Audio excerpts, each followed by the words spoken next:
For the first time, a transgender woman beaten inside a San Diego County jail is talking publicly about what happened. Thank you for joining us tonight. I'm Kimberly Hunt. And I am Wale Aliyu. Christina Frost says despite having a valid driver's license identifying her as a woman, she was put in a cell with 3 other men. She tells Team 10 investigator Adam Rakusin she'll never forget how deputies treated her.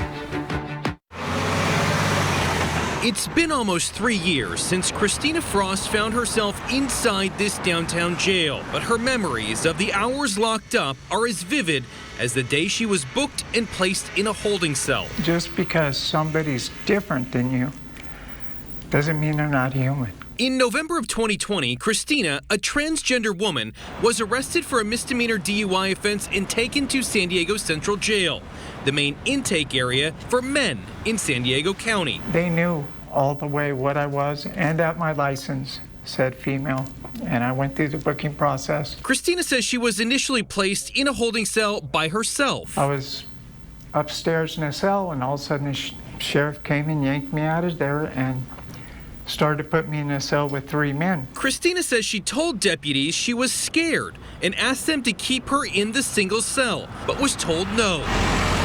She says she tried to stay out of sight in a corner and get some sleep.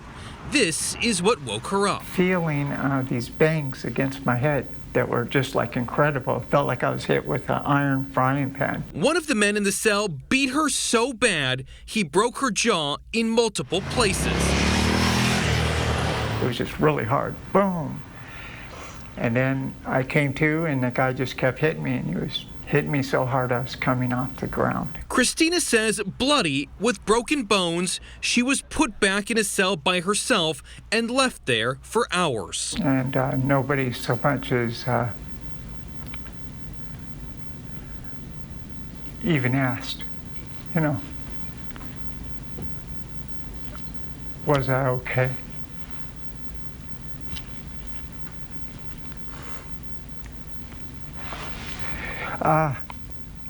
Yeah, so that's the worst part of it right there, is the broken jaw was one thing, but the inhumanity was another. Christina's attorney says the sheriff's department violated her civil rights. The move was against their policy, and we think that that is what directly led to Ms. Frost being injured in this case. The County Citizen Law Enforcement Review Board, or CLRB, also took issue with the deputy placing Christina in a cell with 3 men. The board sustained a complaint about the incident. We believed that they had not provided, the sheriff's department had not provided a secure, safe, and humane custodial setting for a transgender female incarcerated person.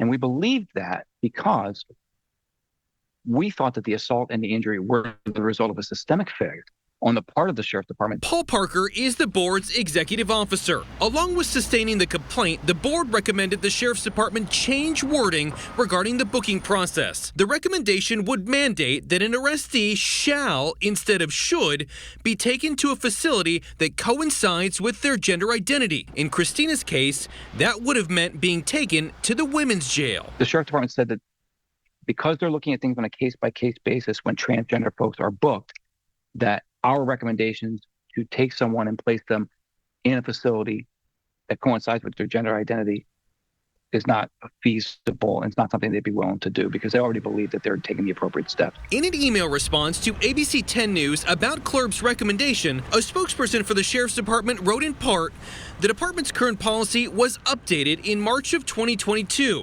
which takes into consideration the incarcerated person's gender identity, gender search preferences, housing preference, and their own views with respect to their safety as well. Any individual booked into our jail who identifies as transgender, intersex, and/or non-binary is immediately interviewed by the classification unit to determine the housing situation best for the individual. Christina's attorneys question whether that policy is really working. The policy wasn't good enough for Christina, and it's not going to be good enough going forward. Christina says she hopes there's bigger change, saying for her, even worse than the broken bones was how deputies treated her. When they were walking and laughing at me, when they were walking me to the nurse,